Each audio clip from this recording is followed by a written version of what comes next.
अस्मत्गुरुसमारम्भां यतिशेखरमध्यमां लक्ष्मीवल्लभपर्यन्तां वन्दे गुरुपरम्पराम् ஆழ்வார்கள் வாழி அருளிச் செயல் வாழி தாழ்வாதுமில் குறவர்தாம் வாழி ஏழ்வாறுமுய்ய அவர்களுரைத்தவைகள்தாம் வாழி செய்யமறை தன்னுடனே சேர்ந்து. திருமங்கை ஆழ்வார் திவ்யதேச அனுபவங்களை எல்லாம் செய்கின்றவர். முதன்முதலிலே வடகோடியிலே உள்ள திவ்யதேசங்களை தொடங்கி அனுபவிக்கிறார். வடகோடியிலே இருக்கக்கூடிய திவ்யதேசமாக முதலிலே திருப்பிரிதி என்கிற திவ்யதேசம், அதற்கு அடுத்தபடியாக அந்த திருப்பிரிதிக்கும் தெற்கிலே இருப்பதான பத்ரிகாசிரமம், சாலக்கிராமம் என்று இந்த திவ்யதேசங்களை அனுபவித்த பிற்பாடு அவற்றிற்கெல்லாம் தெற்கிலே இருக்கக்கூடியதாய் அது லக்னோ நகரத்தில் இருக்கக்கூடிய நைமிஷாரண்யம் என்கின்ற திவ்ய தேசத்தை அனுபவிக்கின்றார். நைமிஷாரண்யம் என்பது தவம் செய்வதற்கு என்றே ஏற்பட்ட ஒரு இடம், ரொம்ப உயர்ந்த இடம் என்று சொல்லுகிறார்கள். அந்த உயர்ந்த இடத்திலே சென்று தவம் செய்கிற பொழுது நாம் ஏற்கனவே பல பிறவிகளிலே செய்துள்ள பாவங்களை எல்லாம் நினைத்து வருந்தி இனிமேல் அப்படிப்பட்ட பாவம் செய்வதில்லை என்பதையும் உறுதி பூண்டன்றோ தவம் செய்ய வேண்டும். ஆகையினாலே திருமங்கை ஆழ்வாரும் தம்முடைய குறைகளாக பலவற்றை சொல்லிக் கொள்ளுகிறார். நான் சிற்றின்பங்களிலே விழுந்து கிடந்தேன், ஒருவருக்கும் ஒரு தர்மமும் செய்தறியேன் என்றெல்லாம் சொல்லிக் கொள்ளுகிறார். ஆழ்வார்கள் கூட இப்படியெல்லாம் இருந்திருப்பார்களோ என்றால் அதற்கு பலவிதமான சமாதானங்கள் சொல்லப்படுகின்றன. உண்மையிலே ஆழ்வாருக்கு இப்படிப்பட்ட குறைகள் இல்லை என்றாலும் கூட எம்பெருமானை சரணமடையும் பொழுது சில குறைகளை விண்ணப்பிக்க வேண்டும் என்று சாஸ்திரங்களிலே சொல்லப்பட்டிருக்கிறபடியினாலே ஆழ்வார் இப்படி அருளி செய்தார் என்று அப்படி சொல்லலாம். அல்லது இந்த பிறவியிலே ஆழ்வாராகிற பிறவியிலே இல்லாவிட்டாலும் இதற்கு முன்னர் பல பல பிறவிகள் பிறந்திருப்பார் அல்லவா, அப்பொழுதெல்லாம் இப்படிப்பட்ட நிலைமை இருந்திருக்கலாம் அல்லவா என்று அதற்காக சொல்லுகிறார் என்றும் சொல்லலாம். அல்லது அவை எதுவுமே வேண்டாம், நம்மை போன்றவர்கள் இந்த பாசுரங்களை அனுசந்திக்க வேண்டும் என்றால் நமக்கு இந்த பாவங்கள் எல்லாம் உண்டல்லவா, ஆகினாலே நாம் சொல்லுவதற்காக ஆழ்வார் இப்படிப்பட்ட பாசுரங்களை அருளி செய்திருக்கிறார் என்றும் கொள்ளலாம் என்றெல்லாம் வியாக்கியானத்திலே காட்டுகிறார்கள். அப்படி ஆழ்வார் தம்முடைய தாழ்வாக என்ன சொல்லிக் கொள்ளுகிறார் என்று பார்த்தால் 5ஆம் பாசுரத்திலே என்ன சொல்லிக் கொள்ளுகிறார் என்றால், ஒருவருக்கும் நான் ஒரு தர்மமும் செய்தறியேன் என்று தெரிவித்துக் கொள்ளுகிறார். இறந்தவர்க்கில்லையே என்ன நெடுஞ்சொலால் மறுத்தனீதனே நந்தோ நினைக்கிறேன் வினைப்பயன் தன்னை கடுஞ்சொலார் கடியார் காரணார் தமரால் பழிவதோர் கொடிமிரை கஞ்சி நடுங்கினான் வந்துன் திருவடி அடைந்தேன் நெய்விசாரணியத்துழந்தாய். உலகத்திலே இருப்பவர்கள் மிகவும் பசி கொடுமையினாலே தங்களுடைய ஏழ்மை காரணமாக வந்து என்னிடத்திலே பிச்சை கேட்டால் அவர்களுக்கு ஒருபோதும் நான் பிச்சையிட்டது கிடையாது என்று முதலிலே தெரிவிக்கிறார். இடும்பயாலடர் புண்டு, இடும்பை என்னால் அது துக்கம் என்று சொல்லலாம், பசி என்று சொல்லலாம், ஏழ்மை என்று சொல்லலாம். இடும்பையால் அடற்புண்டு, தங்களுடைய வறுமையினாலே அப்படி அடற்புண்டு துன்பப்பட்டு கொண்டு என்ன செய்கிறார்கள், அவர்கள் அங்கே இருந்து வருகிறார்கள். இடுமினோ தொற்று, ஒரே ஒரு கவளம் இருந்தால் கொடுங்கள் போரும் என்று கேட்கிறார்கள். உணவு பசித்து சாப்பிட்டு 4 நாள்கள் ஆகிவிட்டன, ஒரு கவளம் சோறு கிடைக்குமா என்று கேட்கிறார்கள். அதற்கு இருக்கிறது என்று எடுத்து கொடுத்தால் மிகவும் நல்ல காரியம். அது இல்லை என்றாலும் கூட ஐயோ உனக்கு கொடுப்பதற்கு என்னிடத்தில் இல்லையே, நான் என்ன செய்வேன் என்று வருத்தத்தோடாவது தெரிவிக்கலாம்.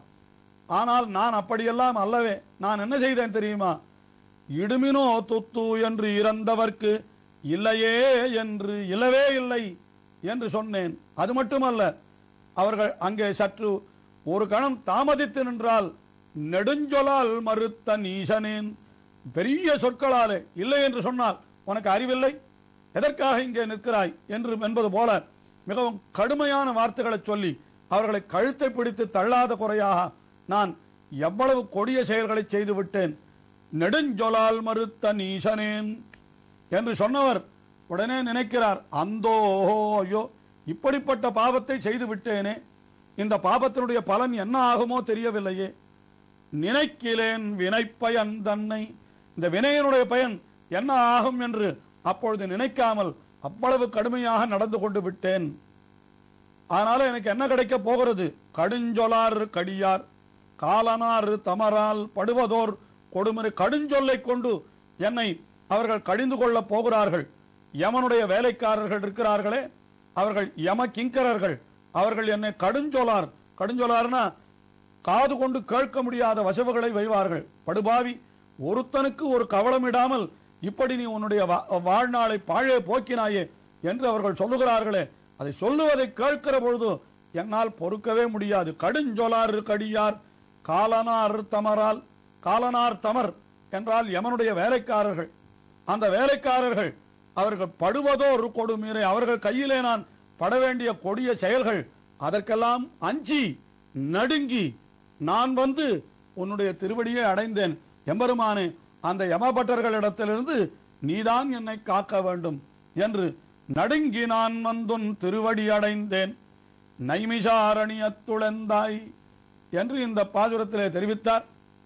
அடுத்த பாசுரத்திலே இப்படியெல்லாம் தாம் இருந்ததற்கு என்ன காரணம் என்றால், எல்லாம் மனையேவ மனுஷ்யானாம் காரணம் பந்த மோக்ஷயோகோ என்று மனம்தான் காரணம். ஏன் இப்படி நீர் நீசராய் இருந்தீர் என்று கேட்டால் நான் என்ன செய்வது? என்னுடைய மனம் அந்த வழிக்குத்தான் என்னை இழுத்துச் சென்றது என்கிறார் அடுத்த 6வது பாசுரத்திலே. ஓடிய மனத்தால் இனத்தொழில் புரிந்து ஏந்த நாயினத்தொடும் திளைத்திட்டு ஓடே முழன்னு முயிர்களே கொன்னேன் உணர்விலேன் ஆதலால் நமனார் பாடியைப் பெரிதும் பரிசடித்திட்டேன். பரமனே பார்க்கடல் கிடந்தாய் நாடினான் வந்துன் திருவடி அடைந்தேன். நைமிசாரணியத்துழந்தாய். கோடிய மனத்தால் என்னுடைய மனமே வளைந்து கிடக்கிறது. அதாவது மிகவும் கோணலான மனம் என்னுடைய மனம். ஆகையினாலேதான் நான் இறந்தவர்க்கும் இல்லையே என்று நெடுஞ்சொலால் மறுத்த நீசனாக இருந்தேன். அதனால சினத்தொழில் புரிந்து மிகவும் கோபத்தோடு காரியங்களை செய்தேன். என்ன செய்தேன்? நாயினத்தொடும் திளைத்திட்டு நாய்களை கொண்டு திரிந்தேன் என்கிறார். 2 விதமாக அர்த்தம் சொல்லுகிறார்கள். நாயினத்தொடும் திளைத்திட்டு என்றால் வேட்டை நாய்களை கொண்டு நான் ஓடிய முழன்றும் உயிர்களை கொன்றேன் என்று கையிலே வேட்டை நாய்களை பிடித்துக் கொண்டு ஆங்காங்கே இருக்கிற உயிர்களை எல்லாம் நான் ஹிம்சை செய்தேன் என்று அப்படி ஒரு பொருள் கொள்ளலாம். அல்லது நாயினத்தொடும் என்றால் நாய் போன்ற நீச்சர்கள், அவர்களோடு தான் எனக்கு தொடர்பு. நல்லவர்களோடு நான் என்றைக்கும் தொடர்பை வைத்துக் கொள்ளவில்லை.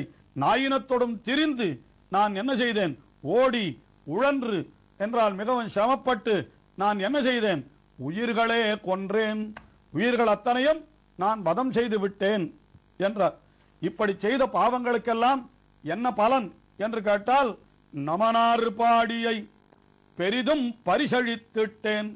மிக சுவையான ஒரு வியாக்கியானம் காட்டுகின்றார்.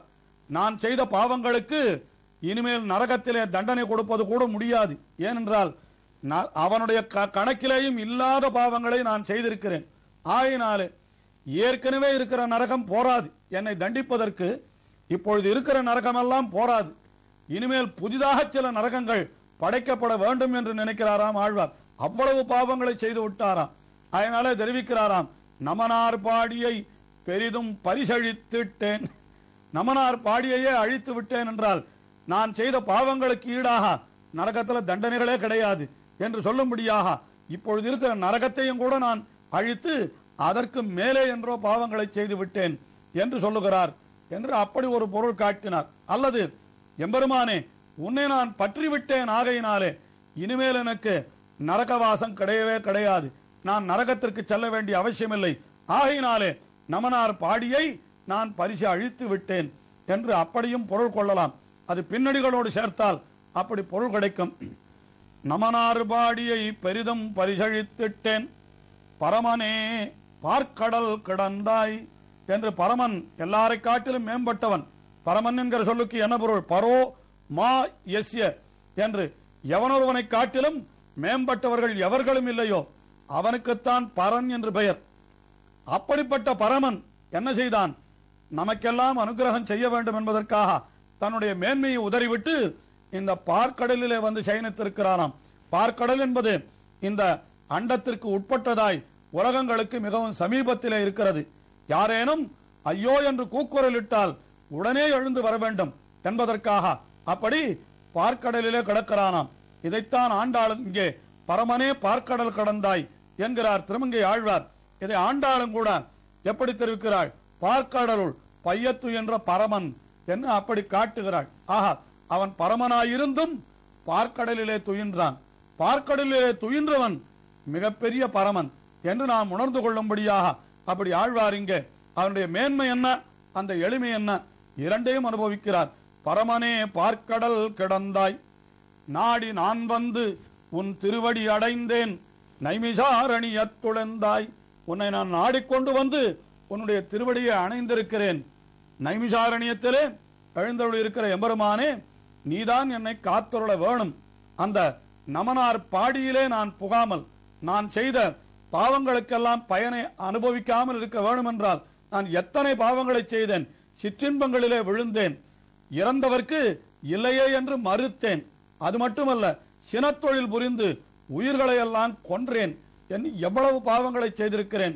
அத்தனை பாவங்களிலிருந்தும் என்னை நீர் மீட்டு என்னை உம்முடைய திருவடிகளிலே சேர்த்துக் கொள்ள வேண்டும் என்பதற்காக நாடி நான் வந்து உன் திருவடி அடைந்தேன், நைமிசாரண்யத்துள் எந்தாய் என்று அந்த நைமிசாரண்யம் என்கிற திருப்பதியிலே அந்த அரண்ய ரூபியாகவே, அதாவது காட்டு வடிவிலேயே எழுந்தருள் இருக்கிற எம்பெருமானை சரணம் புகுவதாக இப்பாசுரம் அமைந்திருக்கிறது. இன்னும் இதே போன்ற பாசுரங்கள் ஆழ்வாருக்கு தொடர்கின்றன. தொடர்ந்து அனுபவிப்போம். திருமங்கை ஆழ்வார் திருவடிகளே சரணம்.